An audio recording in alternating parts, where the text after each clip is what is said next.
Êxodo,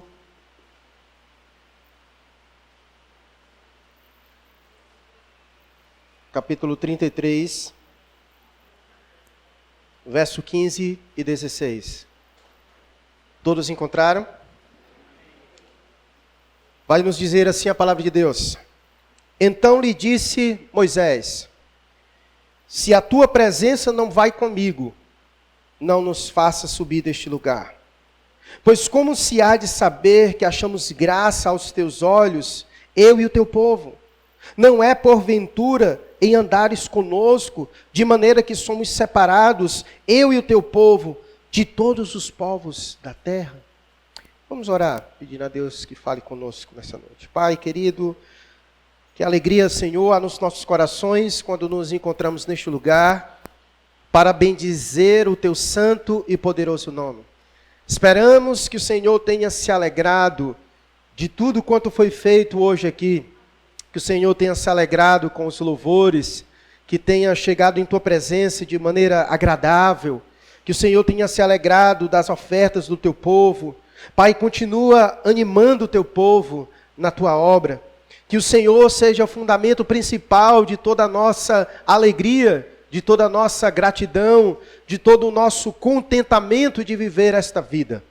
Pai bendito, e agora, com a tua palavra aberta, que o teu Espírito fale poderosamente aos nossos corações. Ministra a nós, nos orienta segundo a tua vontade, segundo tua palavra. Ensina o teu povo, Senhor, sobre os teus preceitos. Abençoa também, Deus, aqueles que nos assistem pela internet. Que a tua graça esteja sobre suas vidas abundantemente. E assim, Deus bendito, que nós oramos ao Senhor, no nome de Cristo Jesus. Amém. Eu não sei se você percebeu na leitura desses dois versículos, há um certo drama no discurso de Moisés. Aquilo que Moisés fala com Deus é perceptível nesses dois versículos, uma certa drama que ele coloca diante de Deus. E a tonalidade principal da drama de Moisés diante de Deus é: Senhor, o Senhor não vai conosco. Se o Senhor não for conosco, então não nos faça subir deste lugar. Porque a tua presença no nosso meio é que mostra que o Senhor tem derramado sua graça sobre nossas vidas, como ele diz: pois como se há de saber que achamos graça aos teus olhos, não é porventura o Senhor andando conosco? Não é a tua presença no nosso meio que nós reconhecemos que o Senhor tem derramado graça sobre nossas vidas? Porque graça, Moisés quer dizer, é reconhecer a tua presença no meio de nós. Reconhecemos que não somos merecedores da tua presença, e é quando a tua presença está no nosso meio que reconhecemos que achamos graça diante do Senhor. Então, há um drama de que Moisés fala a Deus: Senhor, olha, se o Senhor não for conosco, então nos faça subir deste lugar.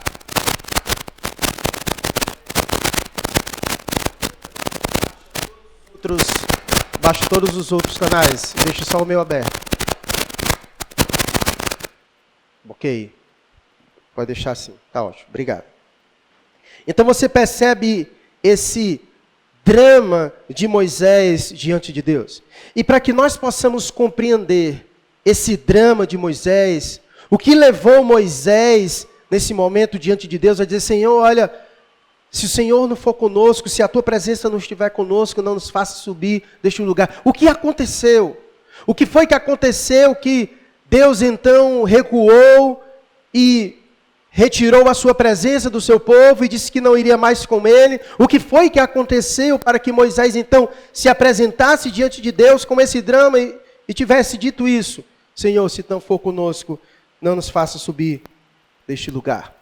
É necessário nós então voltarmos um pouquinho, entendermos o contexto, e fará todo sentido a abordagem do texto e as aplicações que queremos tirar para esta noite. É preciso nós lembrarmos da promessa que Deus fez para Abraão. Lembremos das promessas que Deus fez para Abraão. Deus prometeu a Abraão que faria de Abraão uma grande nação. E Deus também prometeu a Abraão que lhe daria uma terra. Qual seria essa terra? A terra de Canaã. Deus prometeu isso para Abraão. E também Deus disse para Abraão, olha, mas antes de você ocupar esta terra, você e a sua descendência serão escravos de um outro povo por 400 anos. E nós bem sabemos qual foi esse povo que escravizou os descendentes de Abraão. Quem foram esses povos? Quem foi esse povo? O Egito. O Egito foi aquele instrumento usado por Deus para assim subjugar os descendentes de Abraão. E a descendência de Abraão então entra no Egito por meio de Jacó e em especial seu filho chamado José. José tornou-se então o governador do Egito, e por meio da vida de José, Deus introduz os descendentes de Abraão por meio de Jacó no Egito, para que se cumprisse a promessa de Deus. E o povo de Deus que entra no número de 70, começa então a crescer assustadoramente. De tal maneira que agora o faraó, que não conhecia mais a descendência de Israel, Jacó e nem José, ele então fica preocupado com essa numerosa multidão, com esse povo que entrou pequeno e agora é uma grande nação lá dentro do Egito. Então o faraó fica preocupado com isso e ele então manda as parteiras matar as crianças que nascem. Toda criança agora foi ordenada por Faraó para morrer. E Deus então coloca temor grandemente no coração das parteiras. De tal maneira que elas têm medo e não fazem isso. E é óbvio, a mão de Deus estava ali porque Deus estava cuidando do seu povo. E como então não resolveu, como então o plano de Faraó para acabar com o povo de Deus, impedir com que ele crescesse, não deu certo. Então eles começaram a subjugar o povo, a escravizar, a colocar sobre eles um fardo pesado, trabalho pesadíssimo demais. E então é quando eles estão nesse sofrimento, que o povo então clama a Deus. E a Bíblia diz então que o clamor do povo, os descendentes de Abraão, chega à presença de Deus. E Deus então se compadece do seu povo. E Deus então, com o passar do tempo, os 400 anos que Deus disse que eles iriam passar naquele lugar, Deus então ouve o clamor do seu povo e levanta um libertador para tirar o povo do Egito. Quem é esse libertador? Moisés. Então Moisés é aquele que é usado por Deus para tirar o povo. E Moisés sabe que vai ser uma grande luta tirar o povo de Deus do Egito. Porque naquele contexto o Egito era a maior potência mundial que havia. Era a maior nação poderosa. E não seria fácil tirar o povo de Deus daquele lugar. E Deus então, irmãos, por meio de Moisés, realiza grandes feitos, obras e maravilhas no Egito, que até os dias de hoje é conhecido. Deus, com poder miraculoso e mostrando a força do seu braço, arranca os descendentes de Abraão do Egito através de vários poderes miraculosos, as 10 pragas que nós conhecemos. Deus então devasta o Egito para mostrar o seu poder e quão grande ele é e que ele é o Deus dos descendentes de Abraão que lá estavam. Então, com mão poderosa, realizando diversos milagres, Deus tira o povo do Egito. E quando Deus tira o povo do Egito, Deus resolve fazer um grande milagre conhecido como todos nós. Deus abre o Mar Vermelho para que o povo passasse.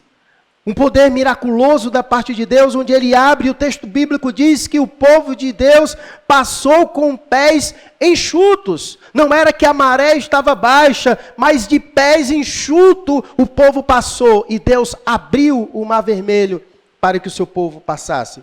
E o texto bíblico diz que quando o povo de Deus passou, quando o exército de Faraó veio atrás, Deus então fecha o mar sobre eles, manifestando mais uma vez o seu grande poder. Então Deus vai conduzindo o seu povo à terra prometida. E agora um grupo que entrou no Egito em número de 70, agora já são quase 2 milhões de pessoas. Imagina 2 milhões de pessoas saindo do Egito, indo rumo à terra prometida. E então, indo rumo à terra prometida, eles pegam o deserto de Sul. E quando eles pegam o deserto de Sul, eles chegam em Mara. E eles descobrem que as águas de Mara são amargas. E Deus, de forma grandiosa, Deus realiza um milagre e torna as águas de Mara, que era amarga, doce, para que o seu povo possa beber. E então o povo prossegue, e ele sai do deserto de Sul, e agora entra no deserto de Sem. E quando eles entram no deserto de Sem, então Deus realiza outros milagres maravilhosos para cuidar do seu povo.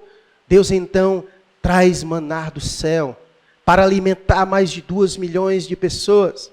E se isso não bastasse, no deserto de Sem, eles então chegam a Refidim, e Deus lá manda Moisés bater na rocha para saciar a sede do seu povo. E Deus manda cordonizes para o seu povo. E Deus vai manifestando a sua ação no meio do povo. E de dia era a nuvem cobrindo o seu povo, direcionando, e à noite eram as colunas de fogo para orientar o seu povo. E Deus, com a sua mão poderosa, cuidando e guiando o seu povo no deserto. Até que então, ao 3º mês de peregrinação no deserto, o povo de Deus chega ao Monte Sinai. E lá no Monte Sinai, nós bem conhecemos, Êxodo capítulo 19 e 20, Deus então traz os 10 mandamentos. E não somente os 10 mandamentos, mas diversos mandamentos Deus trouxe para o povo de Deus. Afinal, Deus tirou aquele povo do Egito e Deus iria colocá-los na terra de Canaã como uma nação. E toda nação precisa ter leis. Toda nação precisa ter leis constituintes para conduzir o seu povo. E então no Monte Sinai Deus traz leis, preceitos ao povo, não para prendê-los, não para tirar deles a sua liberdade, mas para mantê-los livres, já que eles viveram no Egito como escravos. E então no Monte Sinai Deus traz leis, preceitos maravilhosos para o seu povo.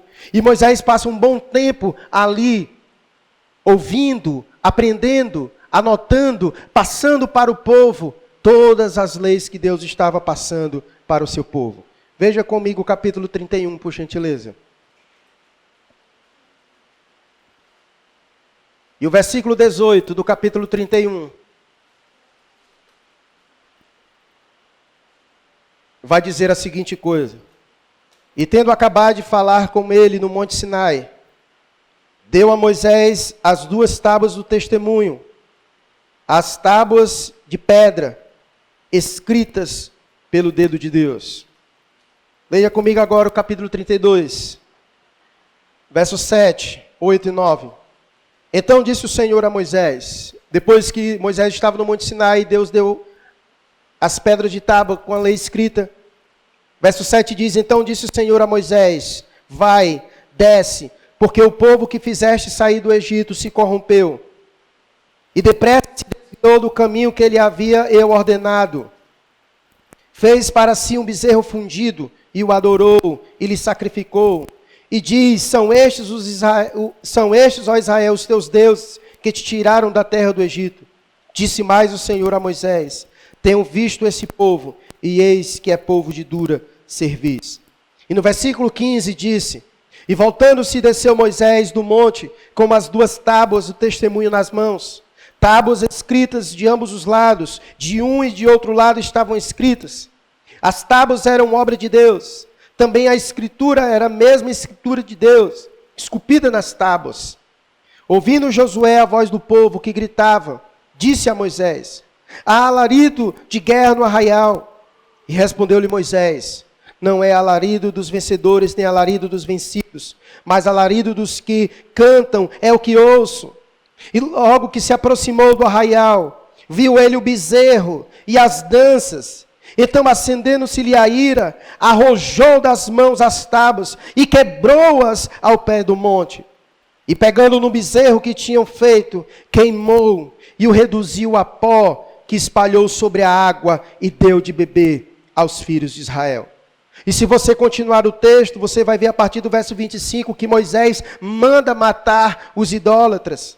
Então, quando chega no capítulo 33, versículo 1, 2 e 3, diz assim: Disse o Senhor a Moisés: Vai, sobe daqui, tu e o povo que tiraste da terra do Egito, para a terra a respeito da qual jurei a Abraão, a Isaque e a Jacó. Qual é a terra? Dizendo: a tua descendência a darei. Enviarei o anjo adiante de ti, lançarei fora os cananeus, os amorreus, os heteus, os ferezeus, os efeus e os jebuseus. Sobe para uma terra que emana leite e mel. Eu não subirei no meio de ti, porque és povo de dura cerviz, para que não te consuma eu no caminho. Agora deu para ficar claro o porquê que Moisés disse aquilo? Agora fez sentido o que levou Moisés diante de Deus dizer: Senhor, se não fores comigo, não nos faça subir deste lugar. Moisés disse para Deus: se não fores conosco, para onde? Para Canaã. Se não fores conosco, não nos faça subir. E por que foi que Deus disse que não iria mais estar com o seu povo agora? O que foi que eles fizeram? Eles construíram um bezerro de ouro e adoraram. Aquilo que eles fizeram foi de tão repúdio de Deus, que Deus disse: Moisés, pega esse povo, pode levar eles para a terra que eu prometi, porque eu sou Deus e sou fiel, e eu vou cumprir o que eu disse. Podem ir para a terra de Canaã, inclusive eu vou enviar um anjo para ir adiante de vocês, destruindo os inimigos, para que eu cumpra o que eu disse. Contudo, eu não vou com vocês. Vocês podem ir, mas eu não vou com vocês. Esse era o cenário, esse foi o quadro. E diante disso que Deus falou para Moisés, Moisés então disse, que nós lemos no verso 15 e 16, se a tua presença não vai comigo, não nos faça subir deste lugar. Algumas aplicações e considerações que nós fazemos desse relato e desse momento. Quero apenas trazer 4 agora, de forma breve para nós. A primeira é que as palavras de Moisés nos deixam muito claro a necessidade de Moisés em ter a presença do Senhor. Moisés entendia de forma clara e de forma precisa o valor da presença de Deus. De maneira que Moisés apela diante de Deus: Senhor, se não fores conosco, não nos faça subir deste lugar. Moisés entendia o quanto a presença de Deus era valiosa para ele e para o povo. De tal maneira que Moisés disse: Senhor, se o Senhor não for, então nós vamos ficar aqui, morremos neste lugar, mas não sairemos se o Senhor não for conosco. Então esse drama de Moisés expressa bem a necessidade que ele tinha em ter a presença do Senhor. Moisés entendia muito bem que a presença de Deus no meio do seu povo era fundamental para que eles obtivessem vitória. Eu não falei propositalmente, mas antes de chegar no Sinai, o povo de Deus enfrentou os amalequitas. E Deus deu vitória ao seu povo. É aquele episódio em que Moisés ficou com as mãos levantadas, e enquanto ele ficava com a mão levantada, o povo ia vencendo. Vocês lembram desse episódio? Deus deu vitória ao seu povo. E quando nós olhamos a história de Israel, fica claro que todas as vitórias que Israel teve, era porque Deus estava no meio do seu povo. E Deus tentou mostrar isso de diversas maneiras. Deus deu vitória ao seu povo muitas vezes sem eles nem lutarem. Deus deu vitórias ao seu povo pegando apenas 300 homens, enfrentando exércitos numerosos, para mostrar que a força de Israel não estava nos seus braços, mas estava naquele que estava com o seu povo. Naquele que estava com o seu povo. E Moisés entendia perfeitamente isso. A necessidade dele e do povo do Senhor. Moisés não era nenhum maluco. Ele acabara de ver como foi que Deus tirou eles do Egito com mão poderosa e os conduziu até o presente momento. Deus arrancou eles do Egito de forma poderosa. Deus conduziu o seu povo, trazendo maná do céu, ferindo rocha para dar-lhes água, sustentando as suas roupas, não permitindo com que elas envelhecessem, dando vitória sobre os seus inimigos. Moisés sabia que a presença de Deus era fundamental para a sua vida e para a vitória do povo de Deus. E essa é a aplicação primeira que nós trazemos para a nossa vida. Moisés entendia bem a necessidade de ter a presença do Senhor na sua vida. Você consegue entender a necessidade que nós temos de Deus na nossa vida? Você consegue entender a necessidade de Deus na nossa vida? Você consegue perceber o que Jesus disse em João 15, quando ele disse: sem mim nada podeis fazer? O que você faria se você soubesse que o Senhor não estaria mais com você? O que você diria para Deus se Deus dissesse: eu não vou com você amanhã? Eu não estarei com você nesse projeto aí que você está querendo colocar. Nesses teus planos eu não estarei aí junto. O que você diria para Deus? Então, a primeira coisa que eu quero trazer atenção é essa necessidade que Moisés tinha da presença de Deus. E por isso ele clama a Deus: Senhor, se não fores conosco, então eu não quero ir para lugar nenhum. Então eu não quero sair daqui. Eu não quero ir para lugar nenhum sem a certeza, sem a convicção de que o Senhor está conosco. É uma das melhores coisas da vida. É quando nós caminhamos na vida, quando nós projetamos as coisas na vida, quando nós idealizamos as coisas e nós temos a convicção de que o Senhor estará conosco. De que o Senhor estará conosco.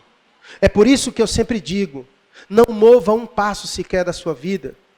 Não programe nada, não projete nada, sem que antes você tenha a certeza de que Deus tem lhe aprovado diante disso.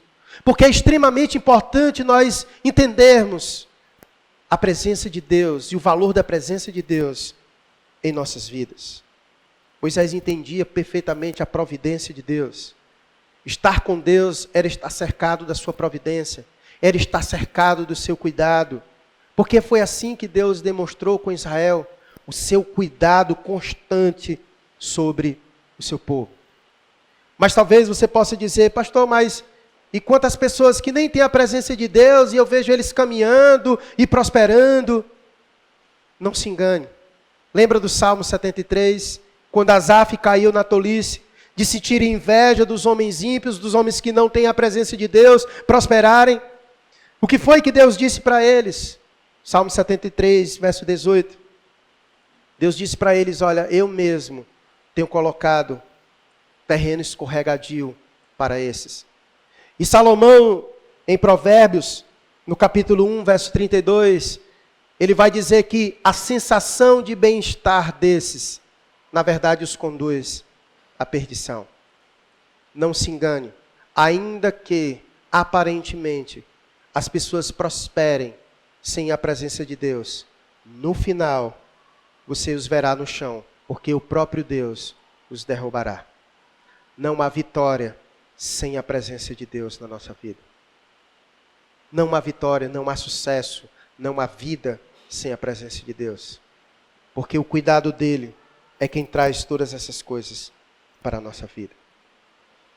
Diante disso,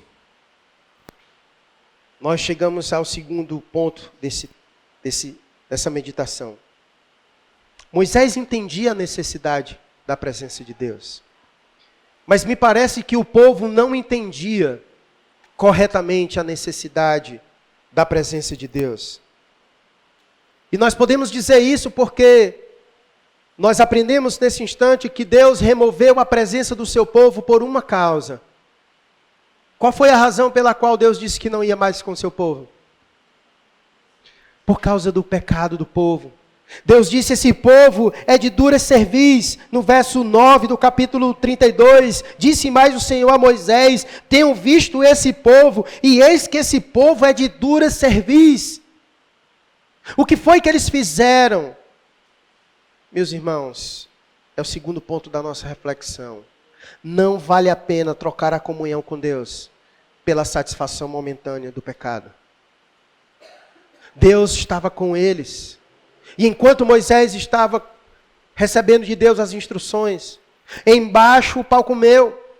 No pé do Monte Sinai, o povo construiu um bezerro de ouro. E o pessoal começou a adorar. E o povo se prostituiu. E o povo fugiu do Deus que livrou eles do Egito.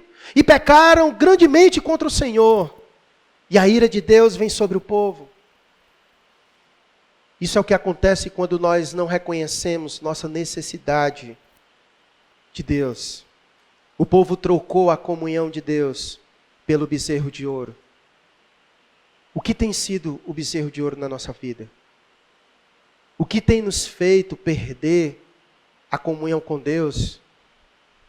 Se você valoriza a presença de Deus, a comunhão com Deus, o caminho para nós mantê-lo perto de nós é nós nos afastarmos dos bezerros de ouro que muitas vezes nós construímos e que nos afasta de Deus. E que nos afasta de Deus. Sabe o que foi que Isaías, capítulo 59, disse? Leia comigo esse texto. E não saia desse texto para a gente voltar para ele.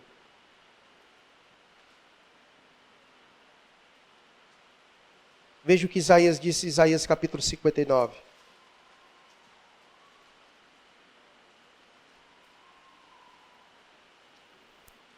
Isaías 59, verso de 1 a 3.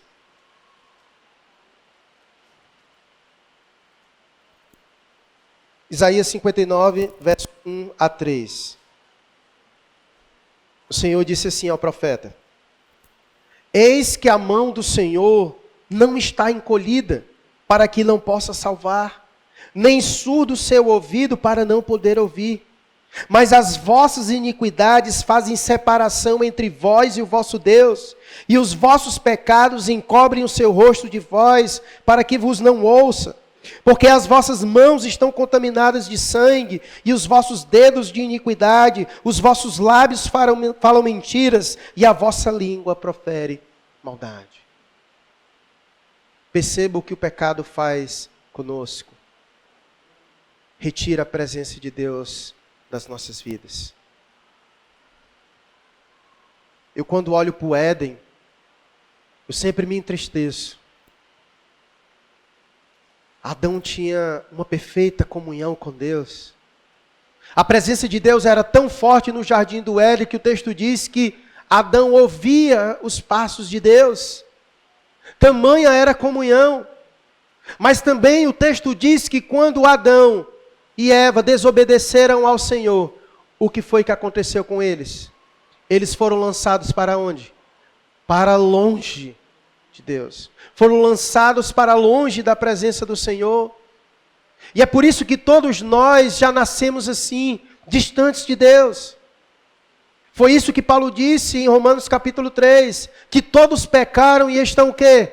Afastados da glória de Deus, destituídos da glória de Deus. O nosso pecado já nos proporciona isso. Mas uma vez que Cristo nos une novamente a Deus, nós precisamos encontrar o caminho de santidade. Porque ainda redimidos, nós podemos pecar contra Deus. E os nossos pecados muitas vezes nos apartam de uma comunhão achegada ao Senhor. E é por isso que nós precisamos cuidar. Se nós valorizamos a presença de Deus, se é importante para as nossas vidas, se é vital, se é fundamental, nós precisamos então nos libertar dos bezerros que construímos e que muitas vezes nos aparta da comunhão de Deus, da sua presença. Talvez você tenha vindo hoje aqui e ainda viva assim, distante de Deus. Ainda não recebeu a Cristo como Senhor e Salvador de sua vida. Só há um meio de nós nos achegarmos a Deus. É se nós confessarmos os nossos pecados a Cristo Jesus. É se nós nos arrependermos diante dEle. Porque somente Ele é capaz, somente Ele é fiel e justo para nos perdoar e nos aproximar de Deus. Pois como Ele disse, Ele é o caminho, a verdade e a vida. E ninguém se achega a Deus se não for por meio dEle. Talvez você esteja hoje aqui, esteja construindo vários bezerros de ouros. E talvez por isso você hoje está distante de Deus.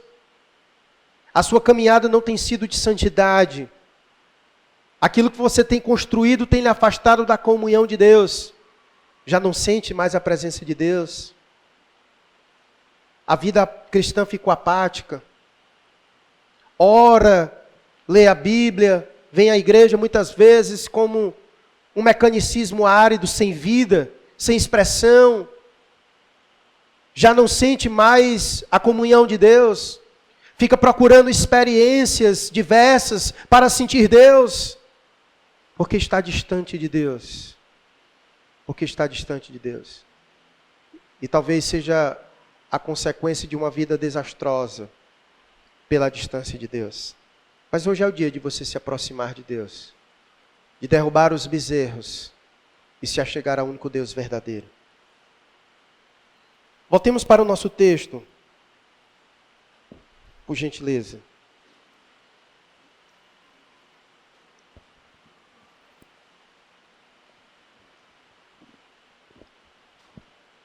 Uma das coisas que me choca muito ao ver esse texto é o amor que Moisés tem ao Senhor. Sobre a importância que Moisés dá para Deus. Ora, Deus havia prometido a Abraão. E quando nós vimos no comecinho do capítulo 33, Deus disse para Moisés, olha, sobe daqui, no verso 1, disse o Senhor a Moisés, vai, sobe daqui, tu e o povo que tiraste da terra do Egito, para a terra a respeito da qual jurei a Abraão, Isaque e a Jacó, dizendo, darei a tua descendência. Deus disse para Moisés, olha, vai para a terra. É uma terra boa, é uma terra que mana leite e mel. Eu jurei e vou dar para vocês, vai, podem ir, eu vou dar para vocês. E algo interessante que nós aprendemos com Moisés. Moisés não queria a terra, Moisés queria o Deus da terra. Moisés rejeita a oferta de Deus. Deus diz, vai, pode ir, pega o povo e vai para a terra é boa, eu prometi a dar, eu vou dar para vocês.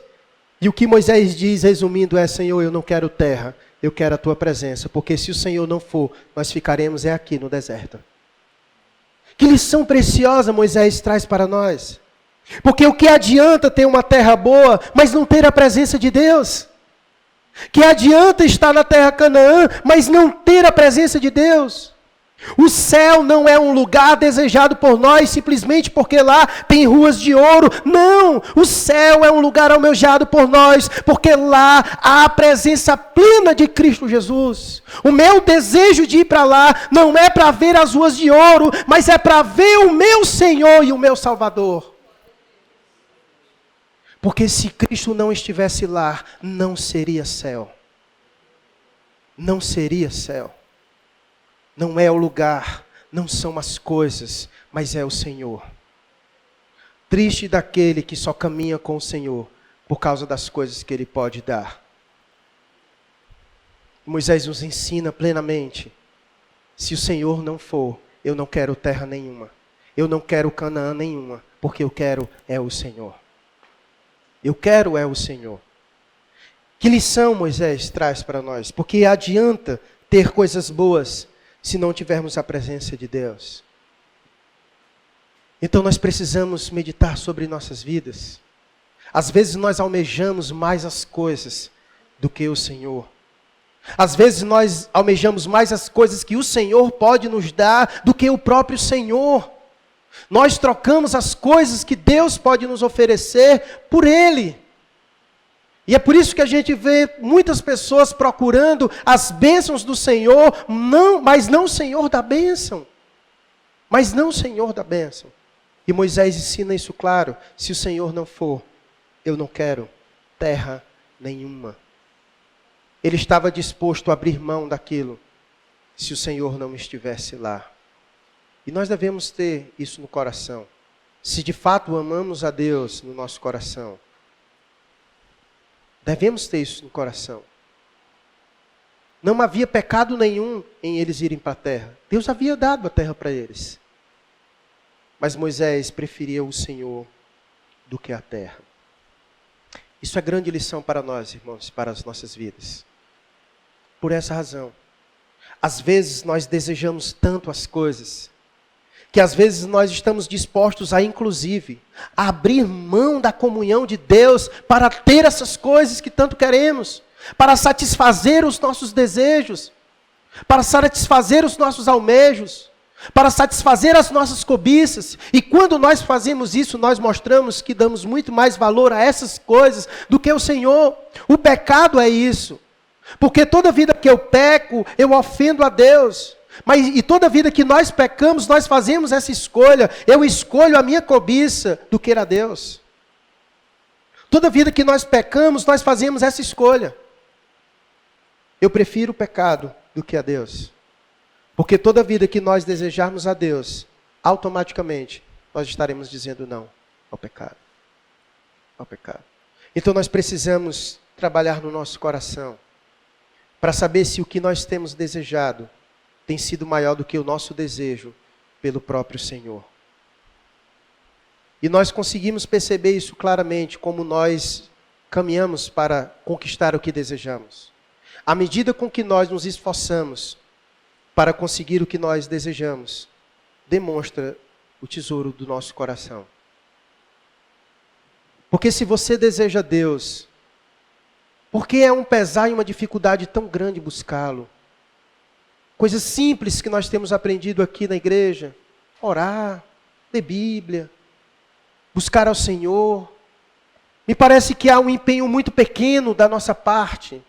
A gente se empenha para tantas coisas, a gente deseja tantas coisas, mas a gente não deseja, às vezes, ser homens e mulheres piedosos, ser homens e mulheres de oração, serem homens e mulheres consagrados a Deus, serem homens e mulheres que têm intimidade com o Senhor. Me parece que não desejamos tanto o Senhor assim como falamos.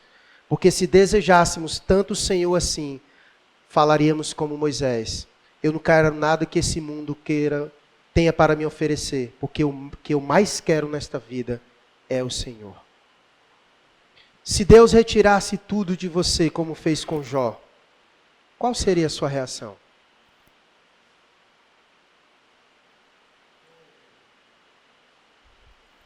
Às vezes a gente se aparta de Deus por coisas pequenas. A gente, quando perde o emprego, fica desesperado. A gente, quando quer namorar uma pessoa que sabe que não deve namorar, a gente prefere seguir esse caminho, mesmo sabendo que Deus não aprova, e a gente vai. E tantas outras coisas que a gente faz. E tantas outras coisas que a gente faz. Você seria feliz se você perdesse todas as coisas que você tem hoje, mas ainda tivesse o Senhor? Ele seria completo na sua vida. Ele seria suficiente na sua vida. Ou será que nós agiríamos como a mulher de Jó? Amaldiçoa o teu Deus e morre, porque não há mais sentido para viver.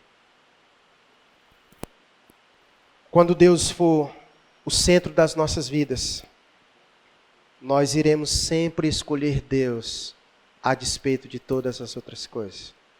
Nós não teremos tanto interesse na terra, ainda que seja boa, ainda que produza leite e mel, mas se o Senhor não estiver conosco, não tem valor algum então. E o quarto ponto, para nós finalizarmos, é importante nós sabermos se em nossa caminhada, em nossos planos, Deus está conosco, se Deus vai conosco. Moisés estava preocupado. Moisés queria saber, porque se Deus não confirmasse isso para ele, ele não iria sair daquele lugar. Nós precisamos ter essa preocupação que Moisés tinha. É importante nós sabermos, em nossa caminhada, se Deus estará conosco em nossos planos, se Deus vai conosco. E como nós podemos saber se Deus está conosco e se Ele vai conosco?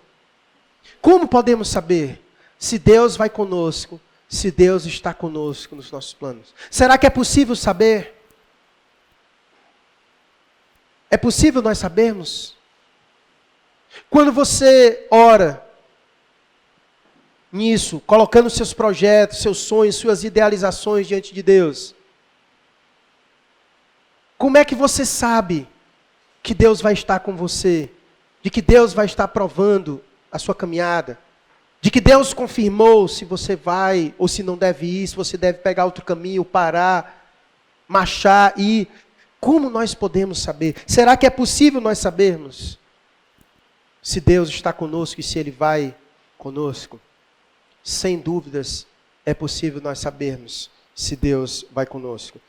E eu acredito piamente que a maneira que Deus fala conosco e nos prova se está conosco é através da sua palavra. É a sua palavra. Quer um exemplo claro disso? O jovem está gostando de outra pessoa.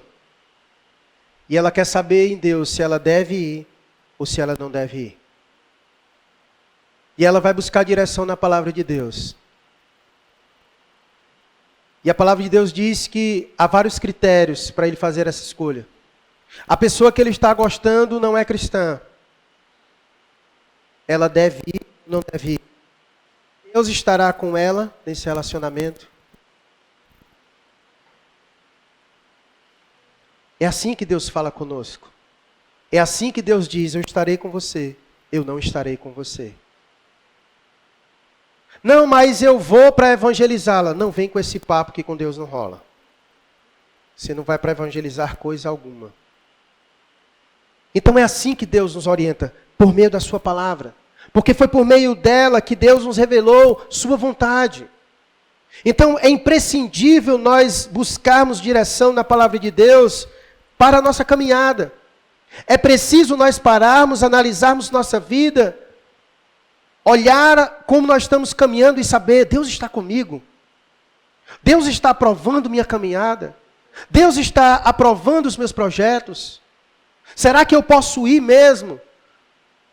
Ou será que é porque Deus já disse que não ia e eu estou teimando em ir? É necessário nós fazermos isso. Como o Tiago disse, nós não devemos dizer, amanhã eu vou para tal lugar e tal coisa. Primeiro, se Deus quiser, se Deus estiver comigo, se Deus me confirmar que eu vou ou não, eu devo ir ou não, nós precisamos fazer essas considerações. Porque como nós aprendemos nesse momento, saber se Deus vai conosco ou não é fundamental, é vital para a nossa vida. Para a nossa vida. Então, não dê um passo mais na sua vida sem você fazer essa análise. Pare. Coloque sua vida na mesa. Faça uma análise das áreas da sua vida. Rapaz, Deus está comigo aqui. Rapaz, Deus está provando isso aqui que eu estou pegando. Deus está comigo nisso que eu estou idealizando. Deus está comigo nesse pensamento. É isso que as Escrituras me ensinam. É extremamente importante você fazer isso. Se de fato você considera a presença de Deus importante na sua vida. Então eu quero nesse momento dar a você a oportunidade para você orar dessa forma. Colocando sua vida dessa maneira diante de Deus. Senhor, Tu estás comigo, Deus. Pai, Tu conheces a minha vida. Pai, eu estou com dúvidas nessas áreas da minha vida. Eu devo ir? O Senhor vai estar comigo? É isso mesmo?